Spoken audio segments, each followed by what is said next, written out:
Hello sir. నమస్తే అండి. Market కరెక్షన్‌లో ఉన్నప్పుడు ఒక స్మార్ట్ ఇన్వెస్టర్‌గా తను చూడాల్సిన అంశాలేంటి? తన మైండ్‌లో కరెక్ట్ చేసుకొని సో, ఫిక్స్ అవ్వాల్సిన అంశాలేంటంటారు సార్? మార్కెట్ కరెక్షన్ ప్రకారం. సో, ఇది వెరీ రిలవెంట్ క్వెషన్. యాక్చువల్లీ మీరు చూసుకుంటే ఇప్పుడు కరెంట్‌లీ అందరికీ ఈ యుద్ధం ఏదైతే ఉందో మళ్ళీ ఎస్కలేట్ అవుతుందేమో. ఇప్పుడు క్రూడ్ ఆయిల్ ప్రైసెస్ కూడా $90 దాటేసింది. అండ్ ఇంకొకటి జరుగుతుంది ఏంటంటే సైమల్టేనియస్‌లీ మాన్సూన్ సరిగ్గా లేవు. లేకపోవడం వల్ల ఏంటంటే రూరల్ డిమాండ్ వర్షాలు తగ్గిపోయినాయి కాబట్టి క్వైట్ ఎ ఫ్యూ సెక్టార్స్ మంచిగా పర్ఫార్మ్ చేయకపోవచ్చు. అలాంటప్పుడు సడన్ మార్కెట్ కరెక్షన్స్ అనేటి రియాలిటీ. ఇది ఎప్పుడో ఒకసారి వస్తుందనుకోవడం చాలామంది అనుకుంటారు. కానీ కాదు. అంత ఆప్టిమిజం కూడా ఇన్వెస్టర్స్‌లో పనికిరాదనమాట జనరల్‌గా. సో, అందుకే ఏం చేయాలి మీరన్నట్టు స్మార్ట్‌గా ఎవరైతే ఉంటారో ముందే ప్రిపేర్ అవుతారు. ఇన్‌స్టెడ్ ఆఫ్ మార్కెట్ కరెక్షన్ వచ్చాక ఏం చేయాలని భయపడ్డం కన్నా how do we prepare well. So, దానికేంటంటే కొన్ని ప్రూవెన్ థింగ్స్ ఉన్నాయి. మార్కెట్ కరెక్షన్స్ అనేది ఇవాళ వచ్చింది కాదు. ఓకే. అండ్ ఇది ఫ్యూచర్‌లో ఒక్కోసారి, రెండోసారి కాదు. ఎన్నో సార్ల నుంచి వస్తా ఉన్నాయి. దానికి తగ్గట్టు ఎలా ప్రిపేర్ అవ్వాలో ఆల్రెడీ లెసన్స్ ఉన్నాయి. Just need to learn from older lesson. అంతే. సో, ఎగ్జాంపుల్ చూస్తే ఏంటంటే అందరూ అనుకుంటారు మార్కెట్స్ ఓన్లీ వన్ డైరెక్షన్ వెళ్తాయి. నో. స్మాలర్ టైమ్ ఫ్రేమ్‌లో ఎప్పుడు కూడా వోలటిలిటీ అనేది రియాలిటీ. సో, వోలటిలిటీని తప్పిద్దాం అనుకోవడం ఎవరి చేత కాదు. నువ్వు ఒక సముద్రంలో ఎప్పుడు కూడా ప్రశాంతంగా ఉంటదనుకోవడం కష్టం. వేస్ట్. బికాజ్ వోలటిలిటీ కంపల్సరీ ఉంటుంది. అటు అలల ప్రభావంతో ఎలాగో షేకింగ్ జరుగుతూ ఉంటుంది. దానికి తగ్గట్టు నువ్వు ముందే ప్రిపేర్డ్ అవుతే యు ఆర్ బెటర్ అనమాట. Same markets also same. Okay. You need to be prepared. First thing ఏంటంటే ఇది ప్రిపేర్ అయిపోవాలి. Corrections are normal, volatility is normal. So, ఇది తెలుసుకుంటే ఏమవుతుందంటే నువ్వు ఇంపల్స్ బయింగ్ కానీ ఇంపల్స్ సెల్లింగ్ అని చేయవు. లేకపోతే ఏమవుతుంది కొంచెం 5% నువ్వు కొన్న స్టాక్ కానీ ఆర్ మార్కెట్ పడిపోగానే ప్యానిక్తో నువ్వు లాసెస్ బుక్ చేసేసి ఎగ్జిట్ అయిపోతావు. ఫైన్. సో, దీనివల్ల ఏంటి మోస్ట్ ఆఫ్ ద పీపుల్ ఏంటంటే ఈ భయానికి ప్యానిక్ సెల్లింగ్ చేయడం వల్ల they will never stay invested for long.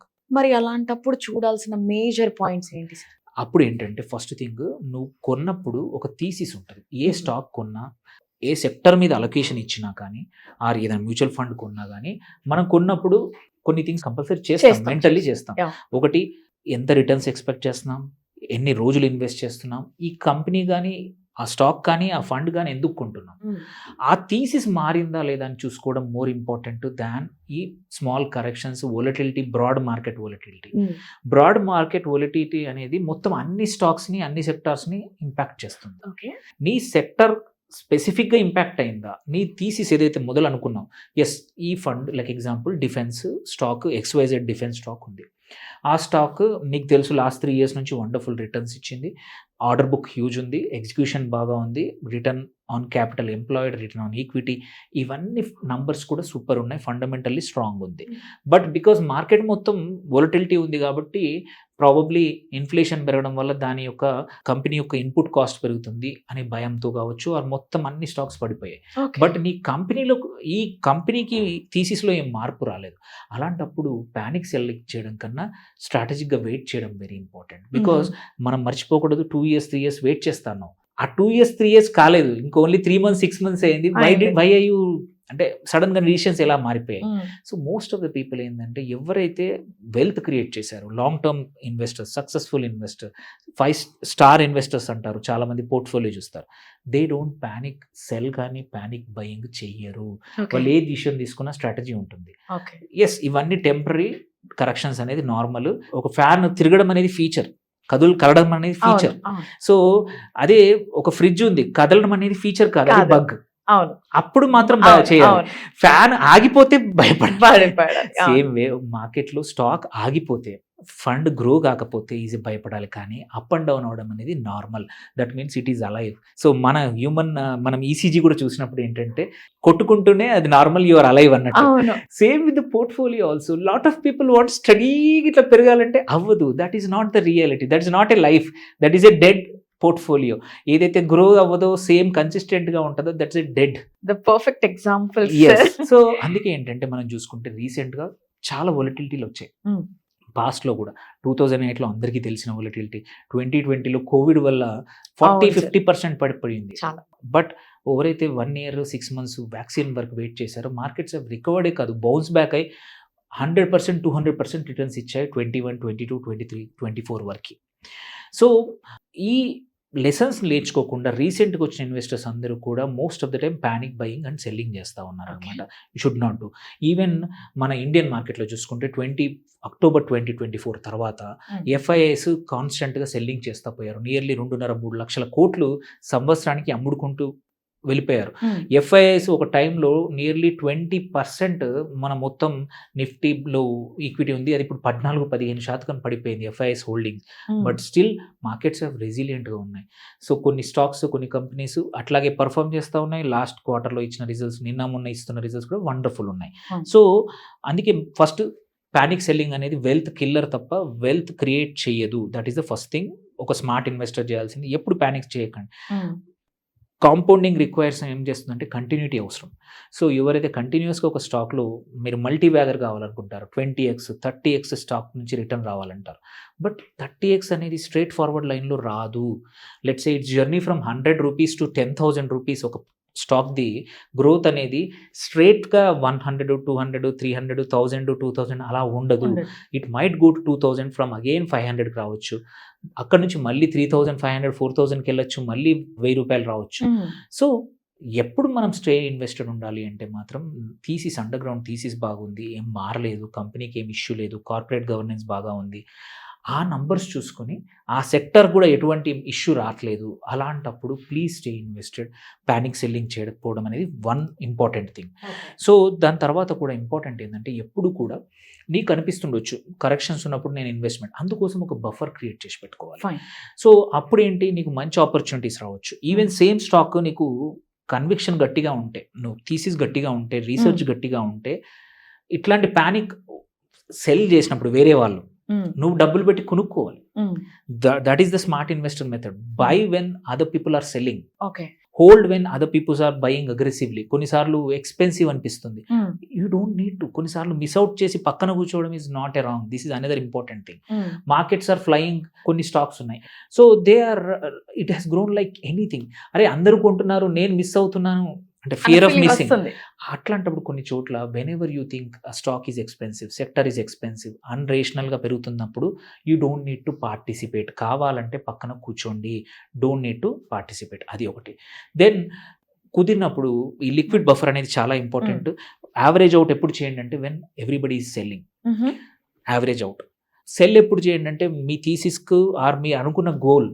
కొన్నిసార్లు ఏంటంటే maybe it might grow 100x, but నాకు 10x కావాలి, ఆర్ నాకు 2x కావాలి, చాలు. నీ గోల్ దగ్గర వచ్చినప్పుడు exit, so that you find an another opportunity.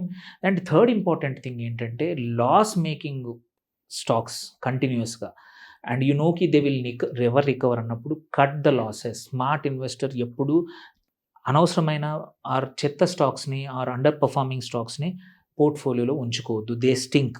మన ఇంట్లో చెత్త ఎట్లా అక్యుములేట్ అవుతే స్టింక్ అవుతుందో, నీ పోర్ట్ఫోలియోలో కూడా పర్ఫామ్ చేయని స్టాక్స్ ఉంటే కంపల్సరీ స్టింక్ అవుతుంది, తీసేయాలి. లాస్ బుక్ చేయడం, cut the loss is very important.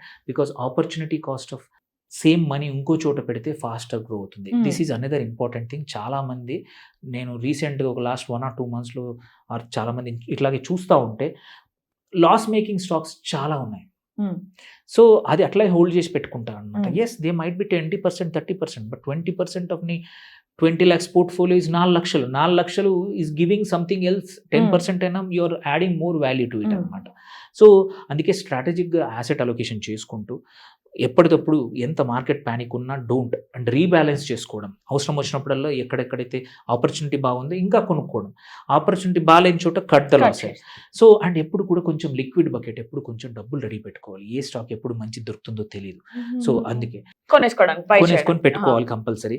అట్లాగే ఇంపార్టెంట్ ఏంటంటే మనం ఒక వాచ్ లిస్ట్ కూడా తయారు చేసుకోవాలన్నమాట. ఇవి మేజర్గా మనం పాటించాల్సిన. ఇక్కడ ఇంకొక డౌట్ వచ్చింది, అంటే మార్కెట్ ఏ టైంలో ఎలా ఉంటుందో తెలియదు, ఏ స్టాక్ హైక్ అవుతుందో తెలియదు అని ఇప్పుడు చెప్పారు. అంటే నాకున్న పర్సనల్ డౌట్ ఏంటి అంటే, ఆల్రెడీ మనం సమ్ ఇనిషియల్ అమౌంట్ పెట్టుకొని ఆ స్టాక్ని కొనుక్కుంటాము, కొనుక్కున్న తర్వాతకి అది గ్రో అవుతుంది. గ్రో అయిన తర్వాత ఇప్పుడు మీరు మళ్ళీ చెప్పారు సపరేట్గా మళ్ళీ లిక్విడ్ పెట్టుకోవాలి అని చెప్పేసి. ఎందుకు సార్, ఆల్రెడీ మనం బై చేసే పెట్టుకున్నాం కదా. లిక్విడ్ ఎందుకంటే ఆపర్చునిటీస్ ఎప్పుడు వస్తాయో తెలియదు అనమాట. కొన్నిసార్లు మనం అనుకున్న వాచ్ లిస్ట్ అందుకే ఇంపార్టెంట్. కొన్ని స్టాక్స్ ఎప్పుడు వాచ్ లిస్ట్ లో పెట్టుకొని ఎక్స్పెన్సివ్ ఉంటుండొచ్చు, అవి కరెక్షన్ అయినప్పుడు టక్కున కొనుక్కో. ఫైన్, మనం తీసుకున్న అనుకున్న దానికంటే హైక్ అయినప్పుడు ఎక్స్పెన్సివ్ అయ్యే ఛాన్సెస్ ఉంటాయి ఉంటాయి. కాబట్టి అట్లనే సార్ ఇప్పుడు నేను ఒక 100 రూపీస్ పెట్టి ఒక స్టాక్ కొనుక్కున్నప్పుడు అది హైక్ అయింది. సో హైక్ లో మాత్రం 90 రూపీసే చూపిస్తోంది. ఇక్కడ నేను 10 రూపీస్ సేవ్ చేసుకున్నట్లేనా? ఎస్ సేవ్ చేసుకున్నట్టే. అలాంటి సిచ్యువేషన్ లో కూడా మనకి చేయొచ్చు. పనికొస్తుంది. Okay, fine fine. అంటే ప్రతి స్టాక్ హైక్ లోనే స్టాండ్ బై అవుతుందని కాకుండా సమ్ టైమ్స్ తక్కువ కూడా అది హై అవుతుంది అన్నదా నా పాయింట్. అంతే. అయ్యా, fine fine. So thank you sir. అంటే మార్కెట్ ని ప్రతిసారి మనము అబ్జర్వ్ చేస్తూనే ఉండాలి. సో స్టాక్స్ వచ్చినప్పుడు మంచి స్టాక్స్ ని కొనుక్కొని ఏదైతే మనం యూజ్ చేయనివి అప్డేట్ లేని స్టాక్స్ ని మనం డస్ట్బిన్ లో వెయ్యడం బెటర్ అనే మీరు చెప్తున్నారు. సో యా గైస్, చూస్తున్నారు కదా సార్ ఏం చెప్తున్నారో. సో స్టాక్స్ ఎన్ని తీసుకుని పక్కన పెట్టుకున్నాము అన్నది ఇంపార్టెంట్ కూడా కాదు. సో మార్కెట్ లో ఏ స్టాక్ అయితే హైక్ అవుతుందో సో ఇనిషియల్ అమౌంట్ పక్కన పెట్టుకొని వాటిని కొనుక్కొని వాటిని కూడా పక్కన పెట్టుకొని సేవ్ చేసుకోవడం బెటర్ అనే సార్ చెప్తున్నారు. సో వేస్ట్ స్టఫ్ అంతా తీసేసి రీసైకిల్ బిన్ లో పడేసి కొత్త స్టాక్స్ ని మీరు ఇన్వైట్ చేస్తే ప్రాఫిట్స్ లో ఉంటాము అని చెప్పేసి సార్ మనకి సజెస్ట్ చేస్తున్నారు. సో సార్ తో మాట్లాడాలన్నా కానీ సార్ ని డైరెక్ట్ కలవాలన్నా సరే మీరు స్టాక్స్ లో కానివ్వండి ఫండ్స్ లో కానివ్వండి ఇన్వెస్ట్ చేయాలి అని అంటే నేను సార్ డీటెయిల్స్ అన్ని కూడా నేను స్క్రీన్ మీద ఇస్తాను. ఒకసారి సార్ తో మాట్లాడి మీరు ఎక్కడ ఇన్వెస్ట్ చేయాలో ప్రాపర్ గైడెన్స్ తీసుకుంటే బాగుంటుందని నా ఉద్దేశం. So social post finance channel ని మాత్రం ఫాలో చేయడం అస్సలు మర్చిపోదు. నేను ఇంకొక టాపిక్ తో నేను మళ్ళీ మీ ముందుంటాను. అంతవరకు this is Vasavi Acharya signing off.